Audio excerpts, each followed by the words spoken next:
ভাই, আমার মতে জীবনে বেয়াদব হইতে হবে, বেশরম হইতে হবে।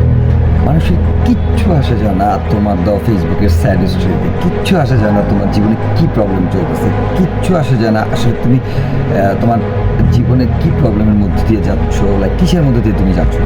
কিন্তু এইটা সেই সময় পর্যন্ত যতক্ষণ তুমি তোমার জীবনে কিছু না করতেছো, তুমি তোমার জীবনে কিছু না হয়ে যাচ্ছ, ঠিক সেই সময় পর্যন্ত। তুমি যদি তোমার জীবনে কিছু করে ফেলো বা কিছু হয়ে যাও, কোনো একটা পর্যায়ে পৌঁছায় যাও, লাইক তোমার জীবনের এই স্যাড স্টোরিগুলা তোমার ডকুমেন্ট আকারেও তৈরি হতে পারে। মানুষ তোমাকে ফলো করবে, মানুষ তোমাকে নিয়ে ভাববে, মানুষ তোমার কথা চিন্তা করবে, তুমি কী করতেছো লাইক সেটা নিয়ে চিন্তা করবে। কিন্তু জীবনে কিছু করার জন্য তুমি যদি কিছু না করতেছো, তাহলে তুমি তোমার নিজেকে ধোঁকা দিচ্ছ। মানুষ যখন তোমাকে নিয়ে ভাবে না, তোমারও দরকার নাই মানুষকে নিয়ে এত ভাবা। হ্যাঁ, তোমারও দরকার নাই। লাইক নিজের চোখটা বন্ধ করো, কিচ্ছু ভাবার দরকার নাই।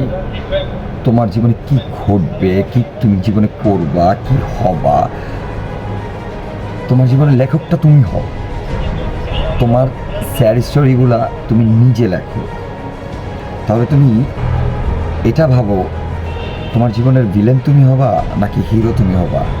হেই, আমি শিপন। যদিও আপনি আমাকে চিনবেন না, আমি আসলে জীবন নিয়ে কথা বলতে ভালোবাসি।